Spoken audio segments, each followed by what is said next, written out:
Hi again. We're following the first week of getting to know the new Icelandic horse, Kalsi. The first two sessions were showing a bit of groundwork, and last time we mounted him for the first time. Today we're going to go back into riding the horse and continue our work on influencing his top line, getting control over his shoulders, and at the end looking a bit into transitions. Enjoy! Hi again. We're back here again with Kalsi, and as you might have seen last time that I was riding him yesterday for the first time since he came here to Ireland. And for the first time since years, I saw him a tiny bit as a 5-year-old, but that's a few years back now. My cat is still here a bit crazy, trying to help out with the training. Kalsi doesn't seem to be too bothered. Now again, facing forward when I mount him, holding the outside rein a little bit, grabbing hold here of the mane if I like, bouncing a bit, go up, wait, making sure that he is standing still, and then gently sit down. It's important that they stand still. Now he doesn't. I'll have to wait for him here a little bit. And I want him to actually take a little treat. And I know some of you might be hesitant to use a lot of treats, but it is the quickest solution, believe me, to teach them. Oh, now again I'm waiting for him to stay. And I'm trying to introduce him to this idea, and by staying and bending his neck. So next time I'll try to make him bend in both directions. It is kind of the start of this exercise, kissing the stirrups, but we'll see. I think today maybe I'll just leave it at this side. That is easier for him, just because I don't want to upset him, and he seems to be kind of calm about it. And then I just send him forward. And I'm sitting kind of light. I think that's also very important, both to just be as easy as possible for him to carry, but also to have no influence on, I'm not pushing him forward. I'm just making sure that I'm ready in case he would jump or whatever. It is actually way safer to be in that forward seat in the beginning. And it's kind of also telling him that I am harmless in a sense of it. I'm more like a passenger. So we saw that yesterday already, that his head carriage is kind of unsettled. He is very quick to just raise his neck as soon as you touch the rein. And in the beginning now, I'm just trying to leave the reins alone. He seems kind of calm. And you might, with your horse, want to spend more time on the ground, more time with launching, things like that. Oh, that's good. There he starts to stretch and blow out. That's lovely. Excellent. And when they do that, try to allow that, try to feel like it's kind of a trust signal as well. So it's quite important. Very good. Excellent. There you go, boy. And now I'll change the reins, go over to the other side.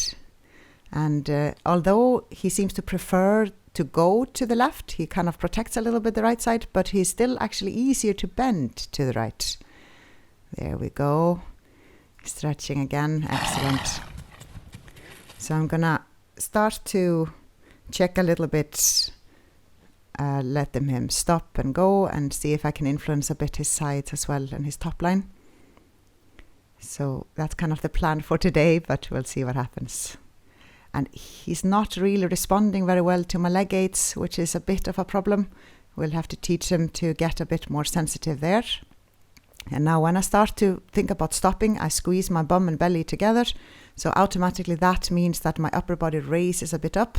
It's not that I'm leaning back, but just kind of squeeze bum and belly, stop following basically there. And very little rein actually. But you see instantly his head comes up and I just follow him up. So I keep my hands quite high when he is high. So I follow him up, say, okay, you will want to go up. I go up with you, maybe a little higher. So the connection to the mouth comes a little bit upwards.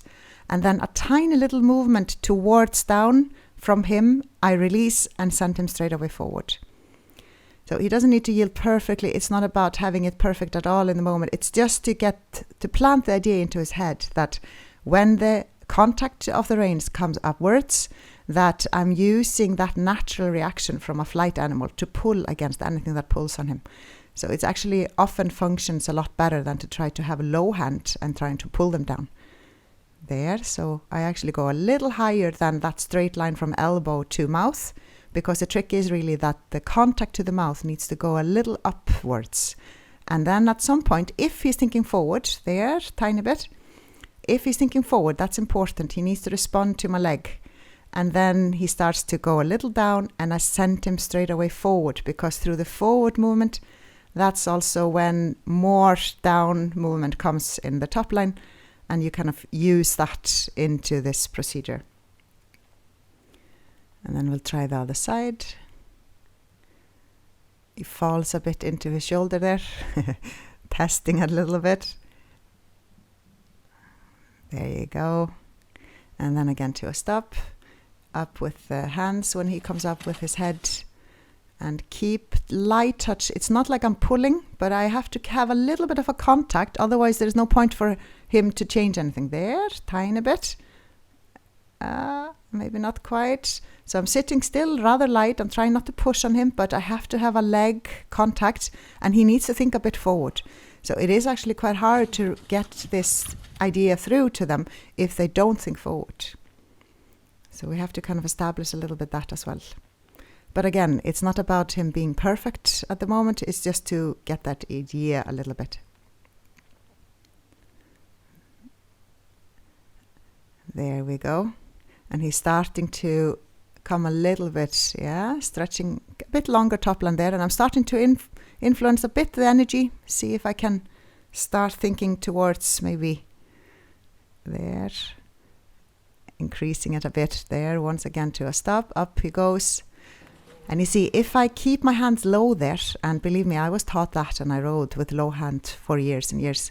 The problem there is that many horses will learn to follow the reins like that, but often their initial reaction is actually to pull against it. That means pulling upwards and engaging the lower neck muscle, which is not really at all what we're after. And you're kind of inviting a strength competition anyway. And believe me, you don't want to go there. No matter the size of the horse, that's just never a good idea. So now I'm trying to influence a little bit his shoulders there. And we established already in the last couple of times that he seems to be rather naive when it comes to, listening to the legs at all, but going sideways at all as well was something that seemed rather new. He's certainly not well-schooled yet in that, but that's something that is so important also so that I can have more influence on the top line. It kind of all comes together, of course. If I can get control more of his sides, sending him a little bit there, yeah.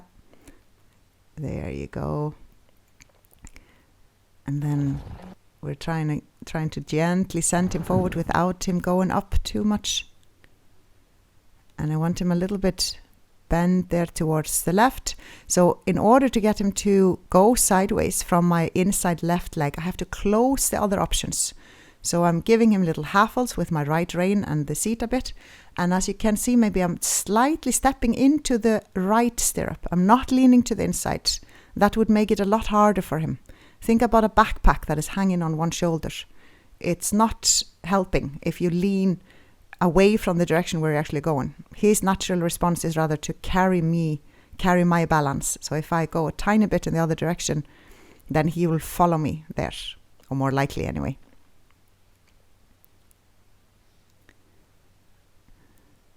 So when he starts to bend a bit more, and this of course is a procedure that we'll be working on for months, but he's already responding a lot better, I find, than yesterday.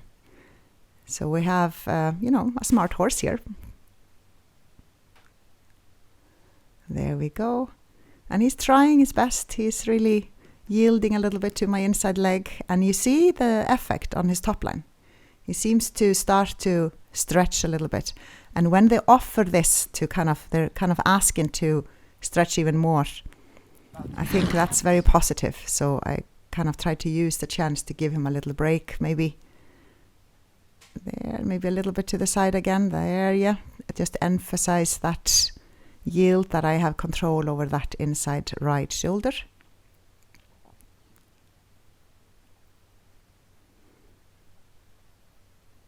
And there it comes up a little bit again. There.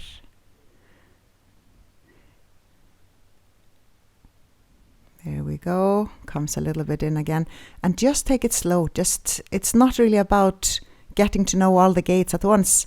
If you can't control it in the walk, the top line, the tempo that the horse stops, that it bends, there is really very little chance that you can control it in any other gait. And the gaits kind of come last, if you put it that way. Like you first need to make sure you can control the tempo, and then the bending, that the horse can also yield, bend to the sides, that you know where you're going, basically. And then the gaits kind of, you start to worry about them a bit later in a way. But I will start to try maybe a bit emphasizing a little bit more energy, just see kind of where we go. But first, if he's relaxing, allow him to stretch properly down. And I feel like he's ready, maybe, exactly, to just give a little bit more. And now I'm starting to sit a bit more down as well. He seems to be calm enough, and, well, comes a little bit up, but no worries. It's important for the horse as well to feel like we trust him, and that we're not trying to hold, that we're not excited ourselves. If we are, we have to kind of try to get hold of ourselves first, because it really does come into the horse there. Starts to put a little more energy in. Just a really slow, light transition.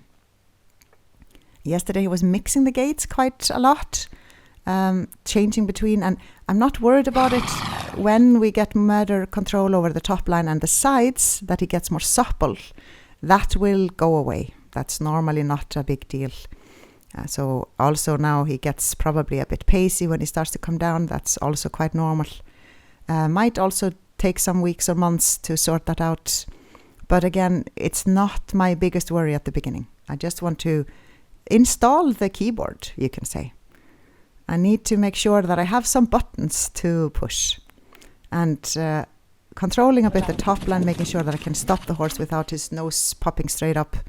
Bending, that is such an important part of the control board, you could say. So a little paciness in between. Like I said, I'm not really worried about it. I can feel that this horse has plenty of suppleness. He will be, I'm sure, a clear, beaded, easy horse in that way. But there might be some time where we just are not worried about that. A little bit into trot, then he loses it, pops up his head. And there again, probably he was trying to rush maybe a little bit too much in the trot, didn't quite keep his balance. And now, so I think we would kind of continue maybe a few minutes, but not too long either. Like I think we have kind of taken it slow and easy today. We'll do maybe a little bit more, but you get the idea, I hope. And then I think already next time we will have a bit of a difference. I'll maybe give it a couple of days, and then the fourth video is will be then recorded. So thank you so much for today.